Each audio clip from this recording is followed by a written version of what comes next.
اور گھر کے اندر گھر والی ہے، اور گھر والی کا کیا کہنا؟ اچھا ہم یہ بولتے رہتے گھر والی، بھئی گھر تو ہمارا ہے نا، بیوی کا گھر کیسے ہو گیا؟ کبھی کبھی شوہر لوگ غصے میں بیوی سے کیا بولتے ہیں؟ زیادہ بولے گی تیرے گھر بھیج دوں گا۔ بیوی کے مائکے کو اس کا گھر کہا جاتا ہے، اور شوہر کا جو گھر ہوتا ہے اس کو بیوی کی سسرال کہا جاتا ہے۔ آج سے کریکشن کر لو، اس غلطی کی اصلاح کر دو۔ شادی کے بعد عورت جس گھر میں آئی ہے وہ اس کا گھر ہے، اور یہ قرآن کہتا ہے کہ وہ اس کا گھر ہے۔ اور ہم لوگ تو بغیر دلیل کے بات نہیں بولتے، دلیل میں دے دیتا ہوں قرآن سے۔ قرآن کا 22واں پارہ کھولو، بالکل اسٹارٹنگ میں آپ کو یہ آیت مل جائے گی، وَقَرْنَ فِي بُيُوتِكُنَّ، اے نبی کی بیویوں اپنے گھروں کے اندر رہا کرو۔ گھر تو نبی کا تھا، کمرہ تو نبی کا بنایا ہوا تھا، مگر قرآن میں اللہ نے اپنے نبی کی بیویوں سے کہا اپنے گھروں میں رہا کرو، یہ نہیں کہا اپنے شوہر کے گھر میں رہا کرو۔ پتہ یہ چلا کہ گھر تو بیوی کا ہوتا ہے۔ عورتیں خوش ہو جائیں، گھر تو تمہارا ہے، یہ شوہر بیچارہ کرایہ دار ہے۔ یہ 24 گھنٹے میں آپ غور کریں، بیوی 24 گھنٹے میں کبھی کوئی کام سے چلی گئی، مارکیٹ چلی گئی، کوئی کسی کے یہاں رشتہ داری میں چلی گئی، ورنہ 24 گھنٹے میں 20 گھنٹے 22 گھنٹے تو بیوی گھر میں رہتی ہے۔ شوہر کتنے گھنٹے رہتا ہے بھائی؟ شوہر رات میں سوتا ہے گھر میں، دن میں کاروبار کے لیے، بزنس کے لیے، نوکری کے لیے باہر رہتا ہے، اس کا تو بہت کم ٹائم گھر میں ہوتا ہے۔ اس لیے گھر کی اصل ملکہ تو بیوی ہے، اس لیے عورت کو گھر والی کہا جاتا ہے، اور بالکل صحیح کہا جاتا ہے۔ اسی لیے اللہ کے نبی عورت کے بارے میں یہ فرماتے ہیں کہ جب تم کو اپنے گھر کی اصلاح کرنی ہے، گھر کو بہتر بنانا ہے، تو گھر والی اچھی لانا۔ مجھ سے پہلے شاید کوئی عالم دین تقریر کر رہے تھے اولاد کے اوپر، اولاد کی تربیت کیسے کرنی چاہیے، اولاد کو کیسے سدھارنا چاہیے، اس پر تقریر کر رہے تھے۔ میں تھوڑی بہت بنگلہ مجھے بھی آتی ہے، اولپو اولپو بنگلہ ہمیں بجھتے پاری، تھوڑی تھوڑی ہم بھی سمجھتے ہیں، تو اس سے ایسا محسوس ہوا کہ اولاد کی تربیت پر وہ بول رہے ہیں۔ میں آپ کو بتاؤں کہ اولاد کی تربیت کا تعلق، ابھی اولاد دنیا میں نہیں آئی ہے، آپ کا رشتہ تلاش کیا جا رہا ہے، اولاد کی تربیت تو یہیں سے شروع ہو جاتی ہے۔ جب آپ کی ماں آپ کے لیے رشتہ تلاش کرنے جائے تو بول دو اپنی ماں سے کہ ماں غریب گھر کی بچی لے آنا، تھوڑی شکل و صورت 19 ہو لے آنا، بہت اونچا خاندان نہ ہو لے آنا، مگر ماں دیندار بیوی میرے لیے لانا، نیک بیوی میرے لیے لانا، کیونکہ میرے بچوں کی ماں نیک ہونی چاہیے۔ اللہ کے نبی فرماتے ہیں تنکح المرأة لأربعین، جب عورت کا نکاح ہوتا ہے تو 4 چیزیں عورت کے اندر دیکھی جاتی ہیں۔ لمالہا، مال دیکھا جاتا ہے۔ ڈومریا والے کیا دیکھتے ہیں؟ بولو بھائی، ہیں؟ اپاچی دیکھتے ہیں؟ ہاں اب یہ سب بھی چل رہا ہے بھائی۔ اب تو شادی ہوتی ہے، لڑکوں سے پوچھا جاتا ہے کیا ملا تم کو، 4 ویلر ملا کہ 2 ویلر، جتنا یعنی لڑکا جتنا اچھے پوسٹ پر ہے، اگر سرکاری نوکری ہے تب تو کیا پوچھنا ہے، ماشاءاللہ، تو رشتے تو چل کے اس کے گھر آتے ہیں۔ اور بیچارہ اگر تھوڑا کم کما رہا ہے تو کم اس کو ملے گا، لیکن ملے گا۔ بیٹا پیدا ہوتا ہے نا، ماں باپ خوش ہو جاتے، ڈالر آیا ہے، ڈالر، اس کو جب چاہے تب کیش کر سکتے۔ مال آج لڑکیوں اور لڑکوں کی شادی کو ہم نے تجارت بنا دیا، سودا ہو رہا ہے لڑکوں کا۔ اور علماء، میں ان لوگوں کی بات کر رہا ہوں جو عالم ہیں، ان کی بھی شادی ہوتی وہ بھی جہیز لے رہے ہیں، ان کے باپ بھی ان کا سودا کر رہے ہیں۔ میرے بھائیوں، شرمانی چاہیے ہمیں۔ نبی کے دور میں کبھی کسی دلہے سے یہ نہیں پوچھا گیا تجھے جہیز میں کیا ملا۔ اللہ کے نبی کے دور میں ایک صحابی ہیں، ان کا نام عبد الرحمن بن عوف ہے۔ مکہ سے مدینہ آتے ہیں، خالی ہاتھ آتے ہیں، بالکل خالی ہاتھ آتے ہیں، ان کے پاس کوئی دولت نہیں ہے۔ اللہ کے پیارے نبی نے ان کو بھائی بنایا، حضرت سعد بن ربیع کا۔ سعد بن ربیع انصاری صحابی، حضرت عبد الرحمن مہاجر صحابی، اللہ کے رسول صلی اللہ علیہ وسلم نے دونوں کا ہاتھ پکڑ کر کے بھائی بھائی بنا دیا۔ اب ذرا غور سے سننا میرے بھائیوں، کتنے خوددار تھے صحابہ۔ ہمیں تو اگر فری میں کوئی مال ملے ہم تو لوٹنے کے لیے تیار ہو جاتے ہیں، صحابہ کتنے خوددار تھے، ذرا اندازہ لگاؤ میرے بھائیوں۔ حضرت سعد بن ربیع انصاری کہتے عبد الرحمن میرے نبی نے تجھ کو میرا بھائی بنا دیا ہے. اے عبد الرحمن یہ میرا گھر ہے, یہ میری پراپرٹی ہے, یہ میرے کھجوروں کے باغات ہیں. اے عبد الرحمن آ جاؤ میں بٹوارا کر لیتا ہوں, آدھا گھر تیرا آدھا گھر میرا, آدھا کھیت تیرا آدھا کھیت میرا, آدھا باغ تیرا آدھا باغ میرا. اے عبد الرحمن ابھی تو نیا نیا مدینے میں آیا ہے, ابھی تیری شادی ہونا مشکل ہے, ابھی تجھے رشتہ ملنا مشکل ہے. اے عبد الرحمن میری 4 بیویاں ہیں. اب یہ شوہروں کے کان کھڑے ہو گئے, مولوی صاحب 4 بیویاں ہیں, ہمارے پاس تو ایک ہے, بڑی مشکل سے ایک ہے. کئی نوجوان تو اپنے دل کا دکھڑا بیان کر رہے تھے, مولوی صاحب ہم دوسری کرنا چاہتے ہیں مگر بڑا ڈرتے ہیں, بیوی پتہ نہیں کیا کرے گی, سسرال والے کیا کریں گے. دوسری شادی کو گناہ بنا دیا گیا.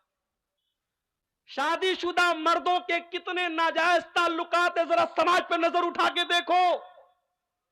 کتنی عورتوں کے ناجائز تعلقات ہیں, ذرا نظر اٹھا کے دیکھو. یہ سماج ہم نے کہاں پہنچا دیا میرے بھائی. جو چیز جائز ہے اس کو ہم نے گناہ بنا دیا, اور جو ناجائز اس کو فیشن بنا دیا. اگر کوئی مرد اس لائق ہے کہ اس کے پاس طاقت ہے, اس کے پاس دولت ہے, وہ 2 بیویوں کو رکھ سکتا ہے, ان کے درمیان انصاف کر سکتا ہے, تم کون ہوتے ہو روکنے والے؟ آپ نے اس کو جرم بنا دیا, گناہ بنا دیا. مجھے تو صحابہ کرام کی فہرست میں کوئی صحابی ایسے نظر نہیں آتے جن کی صرف ایک بیوی ہو. صحابہ کیا عام تھا 2 3 4 نکاح وہ کیا کرتے تھے. ہمارے یہاں گناہ بنا دیا گیا میرے بھائی. اور بیویاں عورتیں ماشاءاللہ ان کو تو اتنا نیگیٹو ان کے دماغ میں ڈال دیا گیا, ارے تیری سوتن آ جائے گی تو تیرا سب کچھ بڑھ جائے گا, تیرا گھر بڑھ جائے گا, پھر شوہر تجھ سے محبت نہیں کرے گا. یہاں تک بیویاں کہہ دیتی ہیں کہ اگر آپ مجھ سے سچی محبت کرتے ہیں آپ کبھی دوسری شادی کا نام مت لیجئے گا. اور جب ان سے یہ کہا جاتا ہے کہ اللہ کے رسول صلی اللہ علیہ وسلم نے 1 سے زیادہ نکاح کیا ہے, کیا اللہ کے نبی حضرت عائشہ سے محبت نہیں کرتے تھے, کیا اللہ کے نبی اپنی بیویوں سے محبت نہیں کرتے تھے, تو کہتی ہے وہ نبی کی بات تھی, ان کی بات مت کیجیے. حضرت عبد الرحمن بن عوف کو آفر کرتے ہیں حضرت سعد بن ربیع, اے عبد الرحمن میری 4 بیویاں ہیں, تم کسی ایک کو پسند کر لو, میں طلاق دے دیتا ہوں, عدت گزر جانے کے بعد آپ اس سے نکاح کر لینا, آپ کا گھر بھی بس جائے گا, آپ کو پراپرٹی بھی دے رہا ہوں, آپ کو کھجوروں کا باغ بھی دے رہا ہوں, نوکری بھی مل رہی ہے, چھوکری بھی مل رہی ہے, سارا گھر سیٹ ہو رہا ہے. مگر عبد الرحمن کتنے خوددار تھے میرے بھائیوں, کہنے لگے بارک اللہ لک فی اہلک و مالک, اے سعد بن ربیع اللہ تیرے مال میں برکت دے, اللہ تیرے پریوار میں برکت دے. اے سعد بن ربیع مجھے تیری بیوی سے میں نہیں چاہتا تیرا گھر ٹوٹ جائے اور میرا گھر بن جائے, میں نہیں چاہتا تیرے گھر کا آدھا حصہ میں لے لوں. اے سعد بن ربیع میں تو بزنس مین آدمی ہوں, میں تو تاجر آدمی ہوں, مجھے تو کاروبار کرنا آتا ہے, مجھے مارکیٹ کا پتہ بتا دو, مجھے بازار کا پتہ بتا دو, میں اپنے پیر پہ کھڑا ہو جاؤں گا. اور دنیا کی نظروں نے دیکھا عبد الرحمن بن عوف نے حلال بزنس کیا, حلال تجارت کی, گھی اور پنیر کا کاروبار انہوں نے شروع کیا, اور کچھ دنوں میں اللہ نے اتنی برکت دی, انہوں نے ایک انصاری لڑکی سے شادی کی, اور جب شادی کی تو بیوی کو مہر میں انہوں نے کیا دیا, سونے کی کھجور کی گٹھلی کے برابر انہوں نے سونا دیا. اور اس زمانے میں جب شادی ہوتی تھی تو عورتیں خوشبو لگاتی تھی, وہ زرد رنگ کی خوشبو ہوتی تھی, اور اگر دلہا کے کپڑے پر وہ خوشبو مل جائے تو سمجھ جاؤ اس کی شادی ہوئی ہے. جیسے ہمارے آج کل ہلدی لگائی جاتی ہے, شادی کے پہلے ہلدی کی باقاعدہ اب تو رسم ہونے لگی ہے. پتہ نہیں آپ کے علاقے میں کیا حال ہے, اب کہیں باقاعدہ ہلدی کے نام سے فنکشن ہوتا ہے, لڑکے لڑکیاں ہلدی رنگ کا کپڑا پہنتے, حرام ہے یہ غیروں کی مشابہت ہے. جا کے انٹرنیٹ پر سرچ کر لو, یہ ہلدی کا تعلق یہ باقاعدہ ایک مذہب سے ہے, ایک مذہب کے اندر اس کو پوتر بتایا گیا, اس کو مبارک بتایا گیا ہے. اگر یہ سمجھ کر کے آپ ہلدی لگا رہے ہیں تو پھر یہ حرام ہو جائے گا میرے بھائی, اور آپ باقاعدہ اس کو ایک فنکشن بنا کے کر رہے ہیں, اس میں ناچ گانا تک بھی ہو رہا ہے. تو حضرت عبد الرحمن نے نکاح کیا, ان کے کپڑے پر زردی لگی تھی, اللہ کے پیارے نبی صلی اللہ علیہ وسلم کی نظر پڑ گئی, آپ سمجھ گئے کہ عبد الرحمن نے شادی کی ہے. کہا اے عبد الرحمن کیا تم نے شادی کی ہے؟ ہاں اللہ کے نبی میں نے شادی کی ہے. آپ نے فرمایا تم نے بیوی کو مہر میں کیا دیا؟ دیکھو نبی کا سوال دیکھو، نبی نے یہ نہیں پوچھا تم کو جہیز میں کیا ملا، کیونکہ صحابہ کے دور میں جہیز کا کوئی تصور ہی نہیں تھا، وہ خوددار لوگ تھے، وہ آج ہماری طرح بھکاری نہیں تھے میرے بھائیوں۔ وہ نوجوان کتنا بڑا بھکاری ہے، وہ اچھی نوکری کر رہا ہے، اچھا پیسہ کما رہا ہے، مگر وہ اتنا بڑا بھکاری ہے، جب تک سسرال سے بیڈ نہ ملے وہ رات میں سوئے گا نہیں، جب تک سسرال سے فریج نہ ملے وہ ٹھنڈا پانی نہ پیے گا، جب تک سسرال سے اس کو گاڑی نہ ملے وہ روڈ پر گاڑی نہ چلائے گا۔ ارے تو اتنے پیسے کمانے کے باوجود ایک نمبر کا تو بھکاری بنا ہوا ہے۔ اللہ کے نبی اپنے صحابی سے سوال کرتے ہیں تو نے اپنی بیوی کو مہر میں کیا دیا؟ فرمایا نواتم من ذہب، اے اللہ کے رسول میں نے اپنی بیوی کو کھجور کی گٹھلی کے برابر سونا دیا ہے۔ تو جب شادی کرتے ہیں تو لوگ مال دیکھتے ہیں، وَجَمَالِهَا، اور کچھ لوگوں کی نظر خوبصورتی پر ہوتی ہے، ماں چاہتی ہے میری بہو ایسی آئے، پورے گاؤں میں پورے علاقے میں تعریف ہو بہت خوبصورت بہو آئی ہے، صرف خوبصورتی دیکھی جاتی ہے، صرف رنگ دیکھا جاتا ہے، اگر اچھی لڑکی دیکھ کے آئے سب کچھ اچھا ہے، دیندار ہے، نمازی ہے، پردہ کرنے والی ہے، لیکن رنگ تھوڑا سا دبا ہے تو ماں کر کے کہتی ہے رشتہ تو بہت اچھا تھا لیکن لڑکی کا رنگ تھوڑا سا دبا ہوا تھا، لڑکی کی ہائٹ تھوڑی سی کم تھی۔ او لوگوں، ان چھوٹی چھوٹی چیزوں کو توجہ نہ دو، وہ لڑکی جس کی ہائٹ تھوڑی کم ہے اس کو بھی اللہ نے بنایا ہے، جس کا رنگ تھوڑا سا دبا ہوا ہے اس کو بھی اللہ نے بنایا ہے، اگر وہ دیندار ہے، پڑھی لکھی ہے، خوبصورت ہے، اگر وہ لڑکی اچھے خاندان کی ہے، اس کی دینداری کو دیکھ کر کے اس سے نکاح کر لو، اس چھوٹی سی بنیاد پر اس کے رشتے کو ریجیکٹ مت کرو۔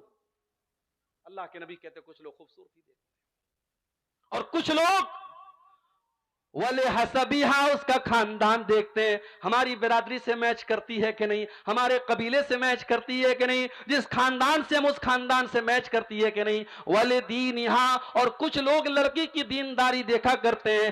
اللہ کے نبی فرماتے فَاظْفَرْ بِذَاتِ الدِّينِ، جب تم لڑکی دیکھنے جاؤ تو دیندار لڑکی دیکھو، دیندار بیوی اپنے گھر میں لے کے آؤ، تم کامیاب ہو جاؤ گے۔ گھر کو جہنم سے بچانا ہے، بچوں کو جہنم سے بچانا ہے تو رشتوں میں میرے بھائیوں دینداری دیکھو، اور جب لڑکی کے لیے لڑکا دیکھنے جاؤ تب بھی دینداری دیکھو۔ اور میں ایک بڑی پوائنٹ کی بات بتا رہا ہوں اپنی بہنوں سے، کسی بے دین سے شادی کرنے سے بہتر ہے، کسی بے دین کی ایک لوتی بیوی بننے سے بہتر ہے کسی دیندار کی ایک اور دوسری بیوی بن جائے، تیسری بن جائے۔ وہ انسان جس کے پاس دین نہیں ہے، جس کے پاس اخلاق نہیں ہے، وہ آج نہیں تو کل تمہیں پچھتانے پر مجبور کر دے گا۔ امام حسن بصری کے پاس ایک آدمی آیا، اس نے کہا امام صاحب میری بیٹی بہت خوبصورت ہے، بہت اچھی ہے، پڑھی لکھی ہے، کسورہ خطاب ہوا، میری لڑکی کے لیے بہت سارے رشتے آ رہے ہیں، میں اپنی بیٹی کی شادی کس سے کروں؟ غور سے سننا، امام حسن بصری جواب دیتے ہیں کہ اپنی بیٹی کی شادی زوجہا التقی، اپنی بیٹی کی شادی کسی متقی انسان سے کر دو، کسی ایسے انسان سے کر دو جو متقی ہو، جو پرہیزگار ہو، جو اللہ سے ڈرنے والا ہو، کیونکہ ایسا انسان جب تمہاری بیٹی سے شادی کرے گا، ان احبہا اکرمہا، اگر تمہاری بیٹی سے محبت کرے گا تو عزت دے گا، وَإِن کَرِہہا، اور اگر کسی وجہ سے میاں بیوی میں نبھاؤ نہ ہو سکا، اگر میاں بیوی میں محبت نہ ہو سکی تو آپ کی بیٹی کو وہ ذلیل نہیں کرے گا۔ دیندار انسان کو اپنا داماد بناؤ۔ اسی لیے اللہ کے پیارے نبی فرماتے ہیں اذا خطب الیکم ممن ترضون دینہ وخلقہ، جب تمہاری بیٹی کے لیے ایسا رشتہ ہے، لڑکا دیندار ہے، لڑکا اچھی اخلاق والا ہے، فزوجوہ، تو جلدی سے نکاح کر دو۔ یہ مت دیکھو کہ زیادہ کماتا ہے کہ نہیں کماتا ہے، ہمارے برابر کے لوگ ہیں کہ نہیں، پکا مکان بنائے کہ نہیں بنائے، سرکاری نوکری ہے کہ نہیں ہے، اگر لڑکا دیندار ہے، اگر لڑکا اچھی اخلاق والا ہے، اپنی بیٹی کی شادی اس لڑکے سے کر دو۔ الا تفعلوا، اگر تم ایسا نہیں کرو گے، تکن فتنۃ فی الارض وفساد عریض، تو زمین کے اندر فتنہ اور فساد پھیل جائے گا، اور فساد آج پھیل چکا ہے۔ سماج کے اندر زناکاری اور بدکاری اتنی تیزی سے بڑھ رہی ہے کہ شاید آپ کو اندازہ نہیں۔ 9 10 سال کی بچیاں، 13 14 سال کے بچے، آج ان کے بھی ریلیشن سے، ان کے بھی تعلقات ہیں، ان کے بھی موبائل پر ان کے بھی چکر چل رہے ہیں۔ سماج اس مہانے پر اور اس دہانے پر جا کے کھڑا ہے میرے بھائی۔ جو بچیاں ابھی ڈھنگ سے بالغ نہیں ہوئی ہیں، جو بچے ابھی ڈھنگ سے جوان نہیں ہوئے ہیں، آج انٹرنیٹ نے ان کو بھی بالغ اور جوان بنا دیا ہے۔ میں بڑے صاف الفاظ میں کہتا ہوں، یہ دور صحابہ کا نہیں ہے، یہ دور تابعین کا نہیں ہے۔ اس دور میں نہ مردوں کی نظر جھکی ہے، نہ عورتوں کے جسم پر وہ پردہ ہے جو ہونا چاہیے۔ اس دور میں اپنی نوجوان نسل کو بچانا ہے، نکاح ٹائم سے کرو، اور ان کی نکاح میں، ان کی شادی میں دینداری کو پریفر کرو، دینداری کو ترجیح دو میرے بھائی۔ اگر گھر والوں کو جہنم کی آگ سے بچانا ہے، یہ پہلا اصول یاد رکھ لو۔ اچھا، ہم لوگ جب گھر بناتے تو کیا کرتے ہیں؟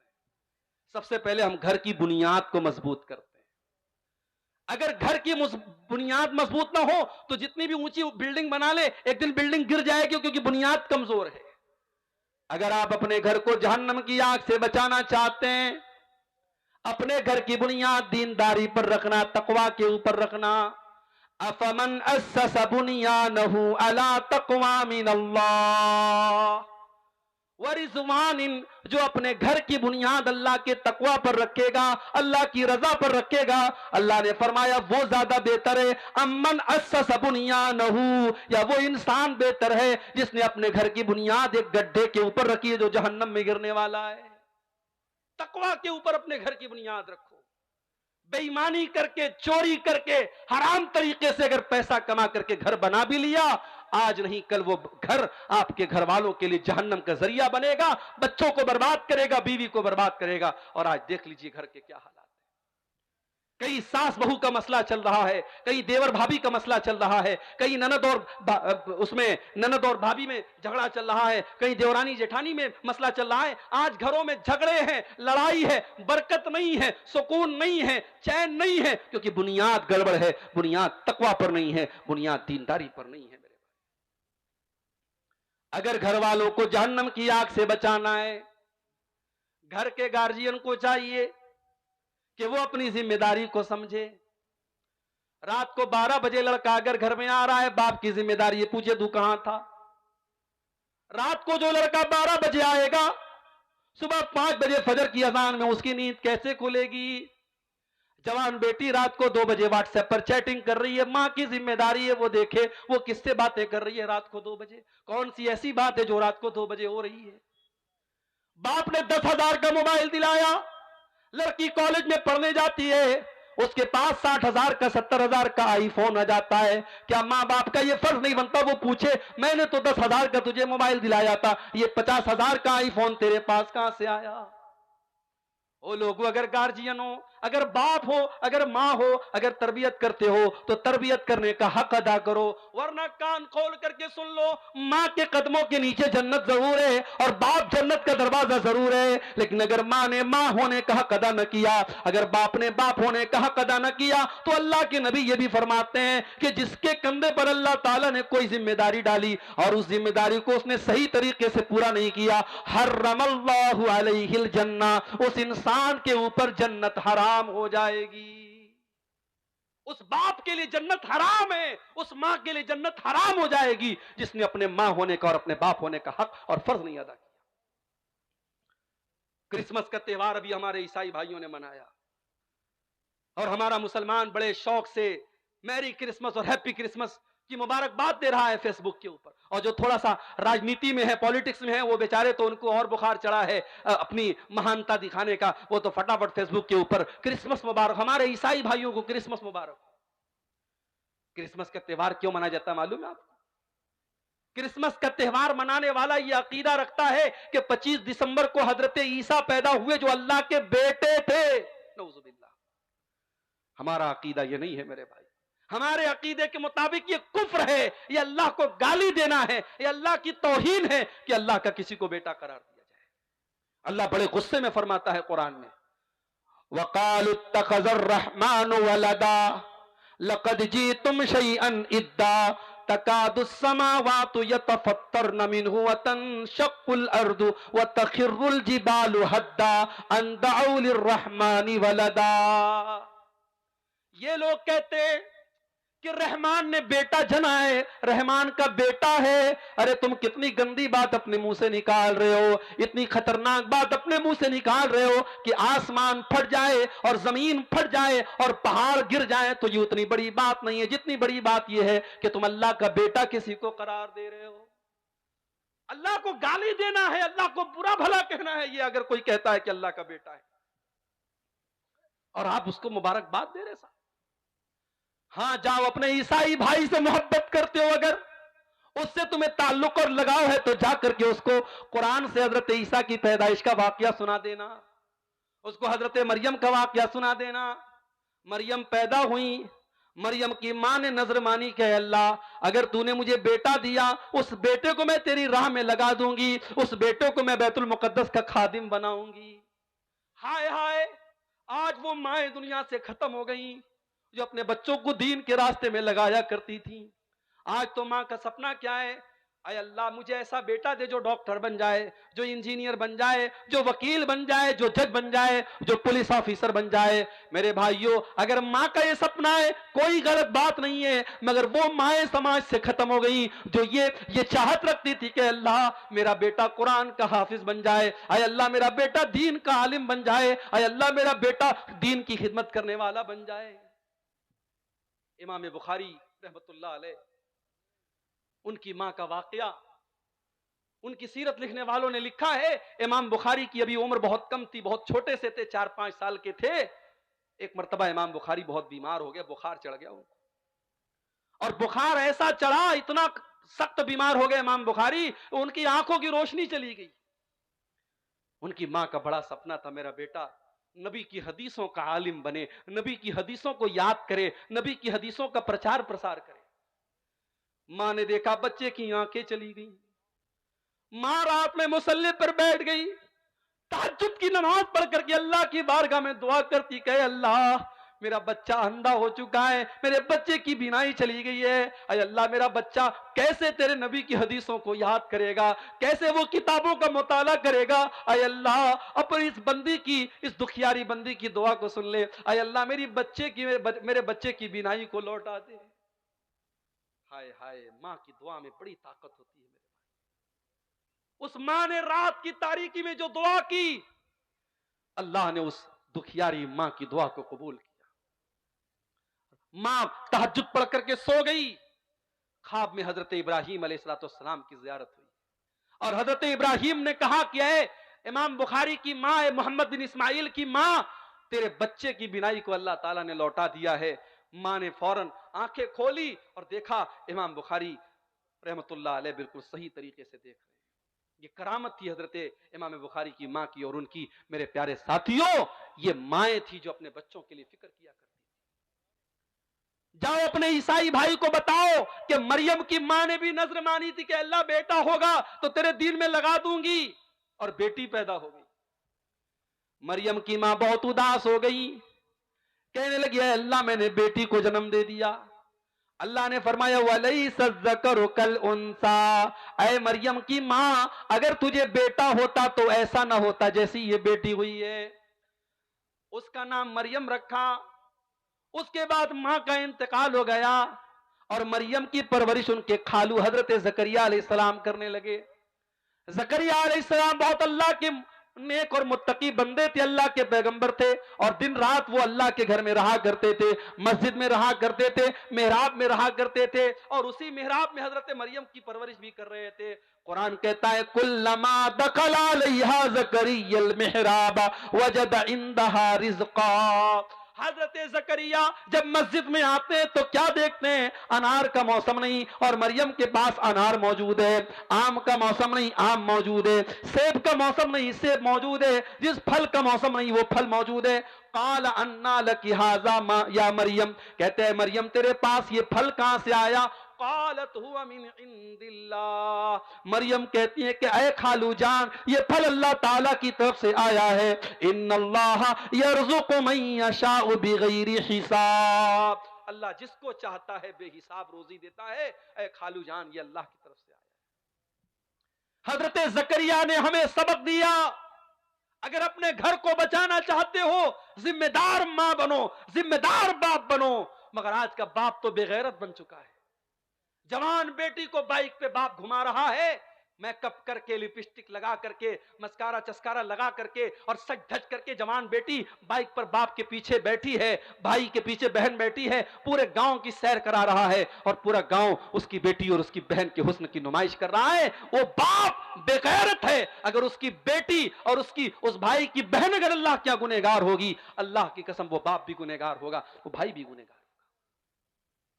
بڑے سخت الفاظ میں اللہ کے پیارے نبی نے فرمایا, ثلاثۃ لا ينظر اللہ عز وجل الیہم یوم القیامہ, تین ایسے بد نصیب لوگ ہوں گے جن کی طرف اللہ تعالیٰ قیامت کے دن دیکھے گا بھی نہیں, ولا یکلمہم, ان سے بات بھی نہیں کرے گا, ولا یزکیہم, ان کو پاک اور صاف بھی نہیں کرے گا.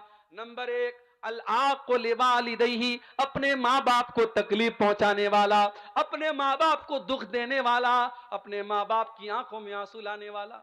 اب یہ ہمارے مذکر صاحب شاعری پڑھ رہے تھے ماں کے اوپر, مجھے اپنی ماں کی یاد آ گئی. 3-4 سال پہلے میری والدہ کا انتقال ہو گیا. ماں بڑی انمول ہستی ہوتی ہے میرے بھائی, مگر ایک بڑی پریکٹیکل بات آپ کو بتا رہا ہوں. جب ایک انسان کی شادی ہوتی ہے, زندگی میں بہت سارے ایسے موڑ آتے ہیں جب وہ سوچتا ہے کہ میں ماں اور بیوی کے درمیان میں کس کا سپورٹ کروں. ماں کا سپورٹ کرتا ہوں, بیوی ناراض ہوتی, بیوی کا سپورٹ کرتا ہوں, ماں ناراض ہوتی ہے. ماں کے قدموں کے نیچے جنت ہے اور بیوی میری دنیا کو جنت بنا رہی ہے, میں کس کو چھوڑوں کس کو پکڑوں. ایسے موقع پر میں اپنی ماں سے کہنا چاہوں گا کہ اگر اللہ نے آج آپ کو ساس بنایا ہے اور آپ یہ چاہتی ہیں کہ آپ کی بہو آپ کو اپنی ماں سمجھے, تو اللہ کی واسطے آپ بھی اپنی بہو کو بیٹی کا درجہ دیجیے. ہم سماج میں یہ عجیب معیار دیکھتے ہیں کہ داماد اور بہو جو کام کریں, ساس اگر بیٹی کے گھر پہنچی, بیٹی چائے بنا رہی ہے, داماد بچے کو گود میں کھلا رہا ہے, بیوی کا سپورٹ کر رہا ہے, بیوی کی مدد کر رہا ہے, تو ساس کہتی ہے ماشاءاللہ میرا داماد بڑا نیک ہے, میری بیٹی کا بڑا ساتھ دیتا ہے. اور وہی عورت جب گھر میں آتی ہے اور اپنے بیٹے کو دیکھتی ہے بہو کا سپورٹ کر رہا ہے, کہتی ہے میرا بیٹا تو بالکل جورو کا غلام بن چکا ہے. ڈبل اسٹینڈرڈ کیوں ہے, ڈبل معیار کیوں ہے؟ جو چیز آپ کی بہو آپ کی بیٹی اور داماد کے لیے صحیح تھی, وہ آپ کی بہو اور آپ کے بیٹے کے لیے غلط کیسے ہو گئی؟ میری ماں, آپ کو بھی سمجھداری سے کام لینا پڑے گا. گھر کو ٹوٹنے سے بچانا ہے تو ایک ماں کو یہ سوچنا پڑے گا, کل میرا بیٹا کنوارا تھا, کل اس کی زندگی میں کوئی عورت نہیں تھی, کل جتنا مجھ کو سمے دیتا تھا, کل میرا جتنا خیال رکھتا تھا, اب اس کی زندگی بٹ گئی ہے, اب اس کی زندگی میں ایک عورت بیوی بن کے آئی ہے, اب وہ مجھے اتنا سمے نہیں دے پائے گا, اب کچھ چیزوں میں مجھے کمپرومائز کرنا پڑے گا. جب تک ایک ماں یہ نہیں سمجھے گی, ماں بیٹے کا رشتہ پہلے کے جیسا نہیں ہوگا. اور اگر سمجھداری سے کام نہیں لیا اس ساس نے اور اس بیٹے نے, کتنے گھروں میں ہم دیکھتے ہیں کہ شوہر اپنی بیوی کے سپورٹ میں ماں سے لڑنے لگتا ہے, ماں کو گالیاں تک لوگ دے دیتے ہیں, ماں کو برا بھلا بھی کہہ دیتے ہیں. میرے بھائیوں, ایک ماں کی بڑی ذمہ داری ہوتی ہے. اپنے گھر کو بچانا ہے تو سمجھداری سے کام کرو اور آگے بڑھو. جہنم کی آگ سے گھر کو بچانا ہے, گھر میں نماز کا ماحول پیدا کرو. میں وہ حدیث پڑھ رہا تھا, اللہ کے نبی نے فرمایا کہ 3 لوگ ایسے ہیں جن کی طرف قیامت کے دن اللہ تعالیٰ نہ دیکھے گا نہ بات کرے گا. نمبر 1, العاق لوالدیہ, اپنے ماں باپ کو ستانے والا. نمبر 2, والمرأۃ المترجلہ, مردوں کی نقل کرنے والی عورت, مردوں کی کاپی کرنے والی عورت, جو مردوں کی طرح چھوٹے چھوٹے بال کر لے, مردوں کی طرح ٹی شرٹ پہن کر کے گھومے, مردوں کی طرح مردوں کے کپڑے پہنے, مردانہ چال چلے, مردانہ طریقے سے بات کرے, ایسی عورت پر اللہ کی لعنت ہو. اور تیسرا کون ہے؟ الدیوس, وہ بغیرت مرد, وہ بغیرت باپ, وہ بغیرت شوہر, وہ بغیرت بھائی. الذی یقر فی اہلہ الخبث, جس کے گھر میں بے پردگی ہو رہی ہے, جس کے گھر میں بے حیائی ہو رہی ہے اور اس کو کوئی فرق نہیں پڑ رہا ہے. اس لیے جو باپ اپنی بیٹی کو بے پردہ گھما رہا ہے, جو شوہر اپنی بیوی کو بے پردہ گھما رہا ہے, وہ اپنی جہنم تیار کر رہا ہے, اپنے آپ کو اور اپنی فیملی کو جہنم کی آگ میں لے کے جا رہا ہے, جبکہ ہمارا کام اپنے پریوار کو جہنم کی آگ سے بچانا ہے. لیکن یہاں ایک بات اور سمجھ لیجیے, کسی گھر میں ایسا بھی ہو رہا ہے, گھر کے باہر بڑا پردہ ہے صاحب, لڑکی جب بھی نکلتی ہے سر سے پیر تک نقاب میں نکلتی ہے, ماں بھی نقاب میں, بیٹی بھی نقاب میں, بہن بھی نقاب میں, لیکن گھر کے اندر کا ماحول بڑا خراب ہے. گھر کے اندر بھابھی اور دیور میں بڑا ہنسی مذاق چل رہا ہے، دیور بڑی بےہودہ اور گندی گندی باتیں بھابھی سے کر رہا ہے، اور بھابھی کہتی ہے ارے یہ تو میرا دیور ہے، مذاق میں اڑا دیتی ہے۔ یہ یاد رکھنا چاہیے میرے بھائیوں، دیور اور بھابھی کا رشتہ غیر محرم کا رشتہ ہے۔ ہمارے اسلام میں بھابھی ماں کے برابر نہیں ہے اور دیور بیٹے کی برابر نہیں ہے۔ دیور اور بھابھی میں اگر بھائی کا انتقال ہو جائے تو وہ دیور اپنی بھابھی سے شادی کر سکتا ہے، یا بھائی اگر اپنی بیوی کو طلاق دے دے تو دیور بھابھی کی شادی ہو سکتی ہے، وہ غیر محرم کا رشتہ ہے۔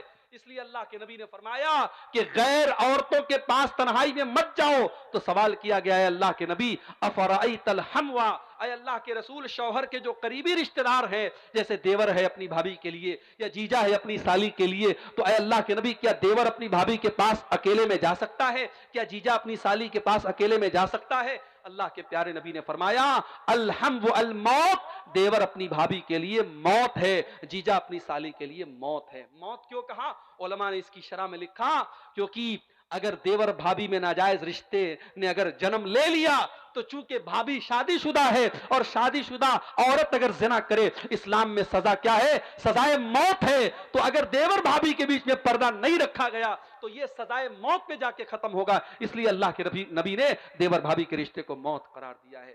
بڑی خطرناک بات ہے میرے بھائی، ہمیں اپنے گھروں کا جائزہ لینا چاہیے۔ آج بہت سارے گھروں میں محرم غیر محرم کا کوئی فرق نہیں۔ لڑکا اپنے دوستوں کو گھر میں لے کے آتا ہے، کمرے میں بٹھاتا ہے، بہن سے آ کے کہتا ہے میرے دوست لوگ آئے چائے بنا دو۔ بہن چائے بناتی ہے اور چائے کی کپ لا کر کے اپنے بھائی کے دوستوں کے سامنے رکھ رہی ہے۔ بھائی بہت خوش بنا ہوا ہے، یہ میری بہن ہے تو میرے دوستوں کی بھی بہن ہے، معاف کرنا میرے بھائی، آپ کی بہن آپ کے دوستوں کی بہن نہیں ہے، اور نہ آپ کے سمجھنے سے وہ بہن ہوگی، نہ دوستوں کے سمجھنے سے بہن ہوگی۔ بہن کو چاہیے کہ وہ بھائی کے دوستوں سے پردہ کرے، آپ کو چاہیے کہ اپنی بہن کو اپنے دوستوں کے سامنے نہ لائیں، اپنی بیوی کو اپنے دوستوں کے سامنے نہ لائیں، اپنی جوان بیٹی کو اپنے محلے کے غیر مردوں سے جس طریقے سے بچاتے ہو ان رشتہ داروں سے بھی بچاؤ جو آپ کی بیٹی کے لیے غیر محرم ہیں۔ اسلام نے اگر ہم کو حکم دیا ہے کہ زنا کے قریب مت جاؤ تو اسلام نے ان راستوں کو بھی بند کیا ہے جہاں سے زناکاری گھر میں آ سکتی ہے۔ قرآن کہتا ہے وَلَا تَقْرَبُوا الزِّنَا إِنَّهُ كَانَ فَاحِشَةً وَسَاءَ سَبِيلًا، زنا کے قریب بھی نہ جانا، یہ بہت گندا راستہ ہے، بہت برا راستہ ہے۔ اب زنا کے قریب لے جانے والا راستہ کون کون سا ہے؟ قرآن کہتا ہے وَقُلْ لِلْمُؤْمِنِينَ يَغُضُّوا مِنْ أَبْصَارِهِمْ وَيَحْفَظُوا فُرُوجَهُمْ، اے نبی ایمان والے مردوں سے کہہ دو جب وہ راستے میں چلا کرے تو اپنی نگاہوں کو نیچی رکھا کریں اور اپنی شرمگاہ کی حفاظت کریں۔ یہ بھی یاد رکھو اگر عورت کو پردے کا حکم ہے تو مرد کو اپنی نظروں کو جھکانے کا حکم ہے۔ وہ ایک شاعر کہتا ہے سبھی ہم ہی سے کہتے ہیں نگاہیں اپنی نیچی رکھ، سبھی ہم ہی سے کہتے ہیں نگاہیں اپنی نیچی رکھ، کوئی ان سے نہیں کہتا نہ نکلے یوں عیاں ہو کر۔ شاعر کہتا ہے کوئی عورتوں سے نہیں کہتا کہ وہ بے پردہ ہو کر کے نہ نکلے، سب ہم سے کہتے ہیں نگاہیں اپنی نیچی رکھ۔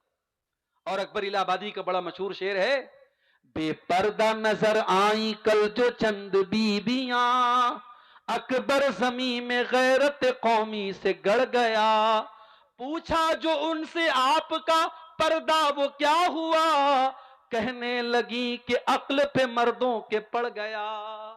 تو اگر عورتوں کو پردے کا حکم ہے تو مردوں کو اپنی نظروں کو جھکانے کا بھی حکم ہے۔ ان دونوں پر عمل ہونا ضروری ہے۔ اگر سماج میں عورت پردے میں نکلے گی اور مرد کی نظر نہیں جھکے گی تب بھی سماج میں اصلاح نہیں ہو سکتی۔ عورت کو پردے میں نکلنا ہے اور مرد کو اپنی نظر جھکا کے چلنا ہے۔ قرآن نے تو یہاں تک بیان کیا وَلْيَضْرِبْنَ بِخُمُرِهِنَّ عَلَىٰ جُيُوبِهِنَّ، اے ایمان والی عورتوں جب تم اپنے گھر کے اندر رہا کرو تو اپنے سینے پر اپنے گریبان پر دوپٹہ ڈال کے رہا کرو۔ بھائی کے سامنے، باپ کے سامنے، اپنے سسر کے سامنے بھی تمہارا دوپٹہ تمہارے سینے پر ہونا چاہیے۔ کہیں ایسا نہ ہو کہ ان محرم رشتہ داروں کے سامنے تم دوپٹے کے بغیر چلی جاؤ۔ او میری پیاری ماں بہنوں، جو اسلام اتنا سختی کے ساتھ آپ کو حکم دے رہا ہے کہ بھائی اور بیٹے کے سامنے بھی آپ کو اپنا دوپٹہ اپنے گریبان پہ رکھنا ہے، وہ اسلام اس بات کی اجازت کیسے دے دے گا کہ آپ فیس بک کے اوپر اپنے فوٹو ڈالیں، آپ واٹس ایپ کے اسٹیٹس پر اپنے فوٹو ڈالیں، آپ شادی کی تیاری کر رہی ہیں اور اپنے ہاتھوں میں مہندی کی ڈیزائن لگا کے مہندی کا فوٹو آپ انٹرنیٹ پہ ڈالیں؟ نہیں نہیں میری پیاری ماں بہنوں، قرآن کہتا ہے وَلَا يُبْدِينَ زِينَتَهُنَّ، اے ایمان والی عورتوں اپنی خوبصورتی کو اپنے غیر مردوں کے سامنے کبھی ظاہر نہ کرنا۔ قرآن نے ایک لفظ استعمال کیا، خوبصورتی کو ظاہر مت کرو۔ اب مجھے بتا دو عورت کا سر سے پیر تک کون سا ایسا حصہ ہے جو خوبصورتی میں داخل نہیں ہے؟ اس کا مطلب یہ ہوا کہ اسے سر سے پیر تک مکمل نقاب اور پردے میں رہنا ہے، اسے اپنے حسن کی نمائش نہیں کرنی ہے۔ اور قرآن یہاں تک کہتا ہے وَلَا يَضْرِبْنَ بِأَرْجُلِهِنَّ لِيُعْلَمَ مَا يُخْفِينَ مِنْ زِينَتِهِنَّ، اے ایمان والی عورتوں جب تم پائل پہن کر کے اپنے گھر میں چلا کرو تو زور زور سے زمین پر پاؤں مار کے نہ چلا کرو، تمہارے پائل کی جھنکار غیر مردوں تک پہنچے یہ اسلام کو گوارا نہیں ہے۔ جو اسلام ایک عورت کے پائل کی آواز کو غیر مردوں تک جانے کی اجازت نہیں دیتا ہے، وہ اسلام اس بات کی اجازت کیسے دے گا کہ عورت اپنی خوبصورتی کی نمائش کرے؟ قرآن تو یہاں تک کہتا ہے فَلَا تَخْضَعْنَ بِالْقَوْلِ فَيَطْمَعَ الَّذِي فِي قَلْبِهِ مَرَضٌ، اے نبی کی عورتوں، اے نبی کی بیویوں، جب تمہیں کسی غیر مرد سے بات کرنا پڑے تو تم ایسی آواز میں بات مت کرو جس میں مٹھاس پائی جاتی ہو، جس میں نرمی پائی جاتی ہو، بلکہ تم کڑک انداز میں بات کرو۔ جیسے آج کے دور میں موبائل کا دور ہے، موبائل پر کسی رانگ نمبر سے کال آ سکتا ہے۔ اب اگر لڑکی نے تھوڑا سا مٹھاس کے ساتھ بات کر لیا، کون بول رہے ہیں، انداز میں اگر ذرا سی مٹھاس آ گئی، سامنے والے کو لگ رہا ہے کہ یہاں میری دال گل جائے گی، یہاں گرین سگنل مل رہا ہے مجھے۔ اور جہاں اس نے کڑک انداز میں بات کر لی، کون بول رہے ہیں، کس سے بات کرنی ہے آپ کو؟ جہاں سختی سے گھڑک کر کے بات کی، سامنے والے بیچارہ اس کا جتنا اس کا شباب اس کا جو ہے جوش اٹھا تھا وہیں پر وہ بیٹھ جائے گا۔ قرآن کریم ایک عورت کو موبائل پر کیسے بات کرنا ہے قرآن اس کا بھی انداز بتا رہا ہے۔ فَيَطْمَعَ الَّذِي فِي قَلْبِهِ مَرَضٌ، جس مرد کے دل میں شہوت کی بیماری ہے وہ تمہارے بارے میں کوئی غلط خیال اپنے دل میں نہ لا سکے۔ وَقُلْنَ قَوْلًا مَعْرُوفًا، اور اے نبی کی عورتوں بدتمیزی نہ کرنا، گالی گلوچ سے بات نہ کرنا، بلکہ جو بھی بات کرنا ڈھنگ سے بات کرنا، لیکن انداز کڑک ہونا چاہیے غیر مرد کے سامنے۔ اسی لیے علماء پسند نہیں کرتے ہیں کہ عورت یوٹیوب پر آ کر کے تقریر کرے۔ ہمارے بعض مردوں کو بڑی اچھی لگتی ہے، محترمہ فلاں کی تقریر ہم بڑے شوق سے سنتے ہیں۔ ٹھیک ہے، اسلام میں منع نہیں ہے، عورت بیان کر سکتی ہے، مگر عورت کا بیان عورتوں کے درمیان ہو تو اچھا ہو۔ ایک جنرل پلیٹ فارم پہ جہاں مرد بھی سن رہے ہیں عورتیں بھی سن رہی ہیں، مناسب نہیں ہے۔ اس لیے کہ غیر محرم سے قرآن کہہ رہا ہے کہ عورت جب بات کرے کڑک انداز میں بات کرے۔ اس کے بعد فرمایا وَقَرْنَ فِي بُيُوتِكُنَّ، اے نبی کی بیویوں تم اپنے گھروں کے اندر عزت کے ساتھ رہا کرو۔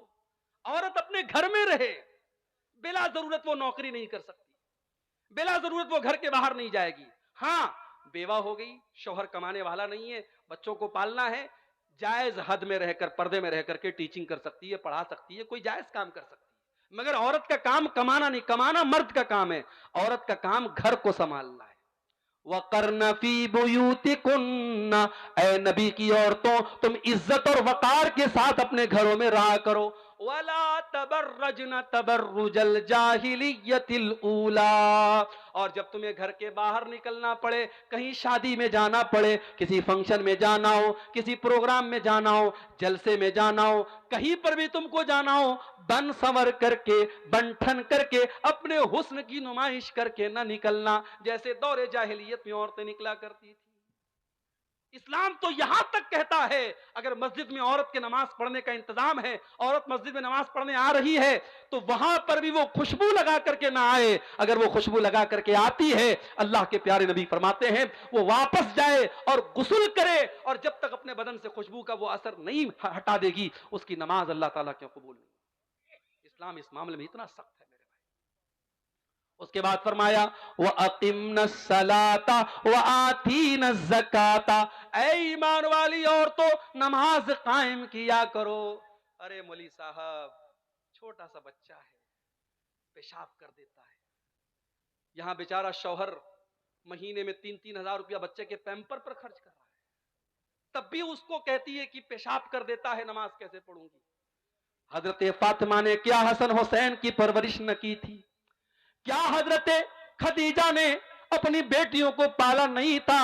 میری پیاری ماں بہنوں، اس زمانے میں پیمپر بھی نہیں تھا، اس زمانے میں لکڑی جلا کر کی آگ جلا کرتی تھی، اس زمانے میں گیس کا چولہا بھی نہیں تھا، اس زمانے میں کپڑے ہاتھ سے دھوئے جاتے تھے، اس زمانے میں واشنگ مشین نہیں تھی۔ آج تو اللہ نے بہت ساری نعمتوں سے آپ کو نوازا ہے، آج تو گاؤں دیہات میں بھی یہ نعمتیں پہنچ چکی ہیں۔ میری پیاری ماں بہنوں، نماز پڑھنے میں کوئی بہانہ نہ کرنا، نماز اپنے ٹائم سے آپ کو پڑھنا ہے، جیسے مردوں کے اوپر نماز فرض ہے، آپ کے اوپر بھی نماز فرض ہے۔ بلکہ میں تو کہتا ہوں عورت کے لیے جنت میں جانا زیادہ آسان کام ہے۔ آج تک آپ نے وہ حدیث سنی ہے عورتیں جہنم میں زیادہ جائیں گی؟ عورتیں بیچاری ایک دم ڈر گئی، ہم لوگ جہنم میں زیادہ جائیں گے۔ لیکن عورت جنت میں بھی جا سکتی ہے، بہت آسان طریقہ بتا رہا ہوں، 4 کام کر لے عورت جنت میں چلی جائے گی۔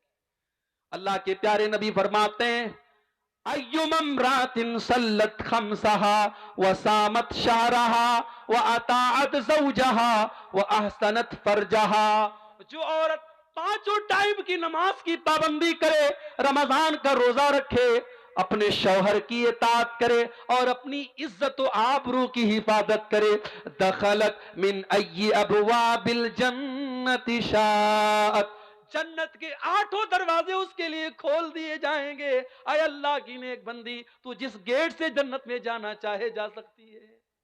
او میری پیاری ماں بہنوں، اگر جہنم میں عورتیں زیادہ جائیں گی تو آپ یہ کیوں بھول گئی کہ ایسی عورتیں بھی دنیا میں پیدا ہوئی ہیں جن کو مریم کہا جاتا ہے، جن کو آسیہ کہا جاتا ہے۔ آسیہ فرعون کی بیوی، فرعون جیسے ظالم انسان کی بیوی، فرعون اتنا بڑا ظالم ہے اور اللہ نے اس کی بیوی کو ایمان والا بنا دیا۔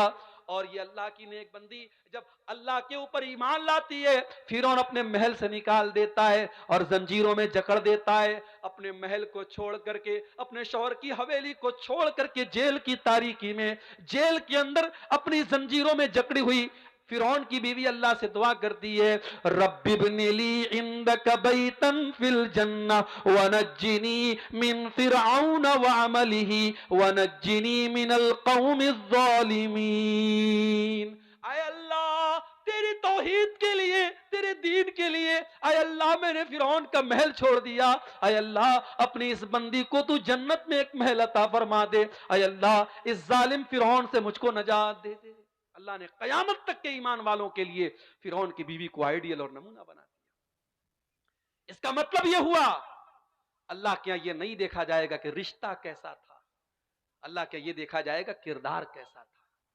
حضرت نوح علیہ السلام کی بیوی اور حضرت لوط علیہ السلام کی بیوی، دونوں نبیوں کی بیوی ان کے اوپر ایمان نہیں لائی، اتنے بڑے نبیوں کی بیوی ایمان نہیں لائی تو قرآن کہتا ہے فَخَانَتَاهُمَا فَلَمْ يُغْنِيَا عَنْهُمَا مِنَ اللَّهِ۔ حضرت نوح علیہ السلام کی بیوی جہنم میں جائے گی، حضرت لوط علیہ السلام کی بیوی جہنم میں جائے گی۔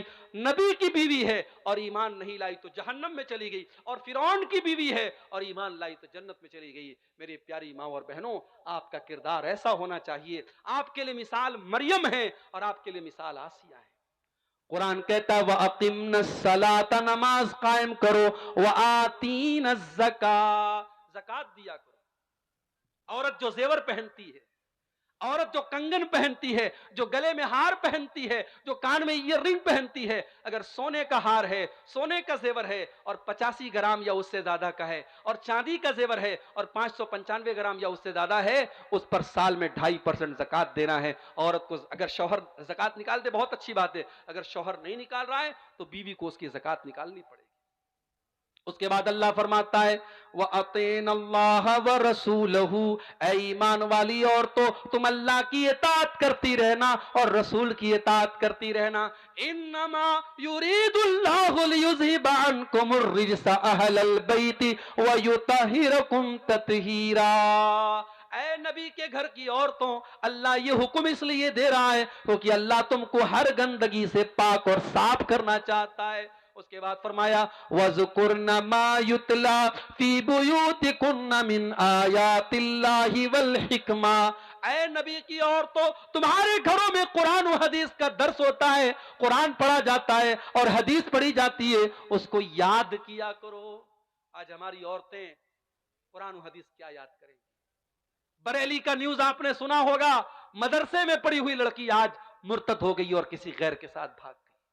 یہ حالات ہو گئے ہمارے ملک کے، ہماری مسلمان بہن غیروں کے ساتھ فرار ہو رہی ہے۔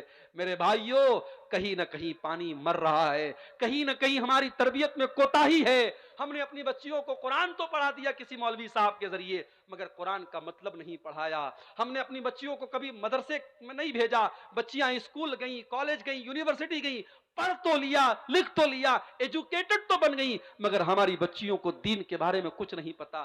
اللہ کے واسطے ہوش کا ناخن لو، اپنی بچیوں کو دین سکھاؤ، اپنی بچیوں کو اسلام سکھاؤ، اپنی بچیوں کو توحید سکھاؤ۔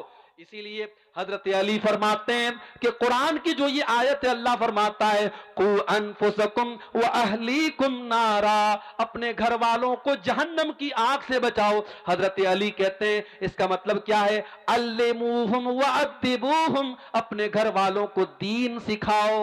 یہ مدرسے جہاں بچے بچیاں پڑھ رہے ہیں، ان مدرسوں کے لیے آج بھیک مانگنی پڑتی ہے۔ آج ہمارے بنگالی زبان میں وہ بیچارے نظمیں پڑھ پڑھ کے اور شعر پڑھ پڑھ کے آپ سے چندہ مانگتے ہیں۔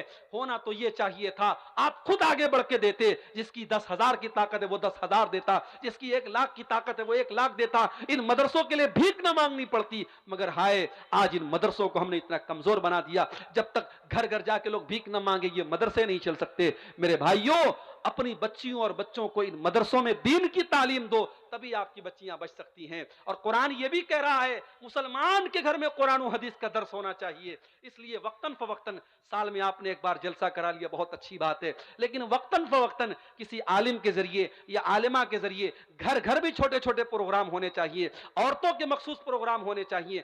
آج کتنی عورتیں ہیں نماز کا طریقہ ان کو نہیں آتا، وضو کا طریقہ ان کو نہیں آتا، غسل کا طریقہ ان کو نہیں آتا، پاکی ناپاکی کے مسئلے ان کو نہیں آتے، توحید کا مسئلہ ان کو نہیں آتا، شرک کیا ہے ان کو نہیں آتا۔ کتنی عورتیں ہیں کتنے شرکیہ کاموں میں پڑی ہیں۔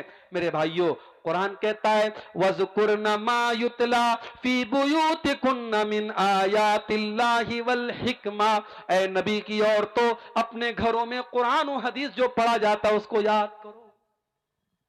اور آخری دو بات بیان کر کے بات ختم کر رہا ہوں، کیونکہ آپ سردی میں بیٹھے ہیں، مجھے احساس ہو رہا ہے، میں اس اسٹیج پر بیٹھا ہوں، یہاں لوگ بیٹھے ہیں، سردی کم محسوس ہو رہی ہے، آپ کو زیادہ محسوس ہو رہی ہوگی۔